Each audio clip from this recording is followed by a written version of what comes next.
La economía en México, ¿estable, estancada o en crisis? Analicémoslo. La economía en México ha sido por excelencia un claro reto de malabarismo y propias improvisaciones por parte de las dos administraciones de Morena, remarcando la receta adoptada por parte de la administración de López Obrador y su secretario de Hacienda, la cual nos dejó visualizar y ver una receta de la teoría keynesiana, pero una receta keynesiana trasnochada. Aquí donde nace la pregunta, ¿por qué trasnochada? Entenderla hay que subrayar algo muy importante. La base teórica de esta misma teoría, remarcando la importancia de la estimulación de la demanda en momentos de recesión. ¿Esto qué quiere decir? Una mayor participación del Estado dentro de la economía. Todo esto en momento de crisis.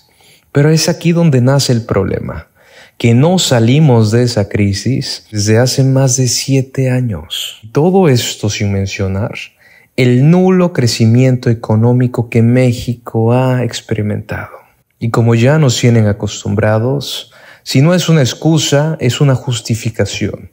Y si no es una justificación, es una desacreditación. Y no nos vamos muy lejos, cuando el mismo y textualmente López Obrador remarcó que a su gobierno y a él no le importaba el crecimiento económico y que su apuesta era el desarrollo. Lo cual, además de incongruente, es hasta ilógico, que sin crecimiento económico no existe desarrollo alguno. Si nos queremos ir con estadísticas y números, recordemos las estadísticas y el propio crecimiento económico de antiguos gobiernos. No nos vamos muy lejos. En el gobierno de Enrique Peña Nieto se hablaba de mediocridad y falta de visión, cuando lo estimable en tema de crecimiento económico era de 2%. Eso sin remarcar cuando la oposición era por parte de López Obrador, donde en el sexenio de Enrique Peña Nieto, el crecimiento de la economía mexicana rondó del 2,5%. 2,5% que fue inclusive criticado por el propio López Obrador, el mismo que catalogaba de catastrófico, apocalíptico e insostenible. Nos vamos con los panistas. Y en el gobierno de Fox el 2% tanto de inicio a fin. Todo esto sin considerar las crisis económicas que sumergieron también al país en un estancamiento claramente constante. Ojo, no se trata tampoco de alabar o engrandecer gobiernos anteriores. ¿Cuáles fueron gobiernos que, además de corruptos, fueron gobiernos que estuvieron al mando de empresarios y de la misma oligarquía que no deja de seguir estremeciendo a nuestro país? Debemos de ser puntuales y muchas personas deben de entender algo. No se vive del pasado, no se debe utilizar de justificación el mediocre desempeño que la Cuarta Transformación ha tenido en materia económica a lo largo de sus gobiernos. Está esa bandada de Morena, ponía como mediocre al gobierno de Peña Nieto por crecer 2,5%. Ahora que están en el gobierno, están implementando sus medidas económicas y que México crecerá en 2025 tan solo 2,0%.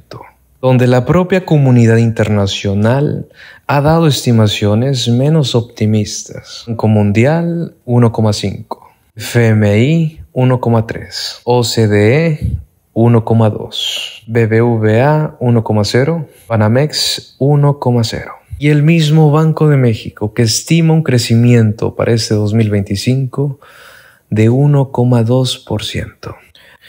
Por mucho que se intente justificar con aspectos del exterior del bajo crecimiento económico que está viviendo México, es una realidad que los índices económicos en materia internacional dejan muy mal parado al gobierno mexicano. No tan lejos, la propia Argentina, que venía de una recesión y muchos problemas económicos, se estima que su crecimiento económico puede estar rondando y alandando en un 5% para el 2025.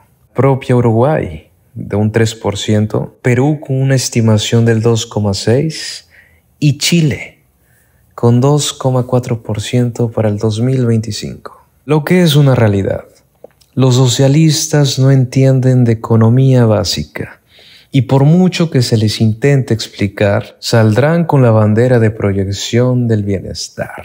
Lo único que están ocasionando estas políticas es que el país deje de ser atractivo para el exterior y por mucha inversión extranjera que pueda llegar al país, hay algo que se debe de entender. La inversión extranjera voltea a ver a México tan solo para poder llegar a su objetivo central, y es llegar a la economía estadounidense. ¿Y esto qué quiere decir?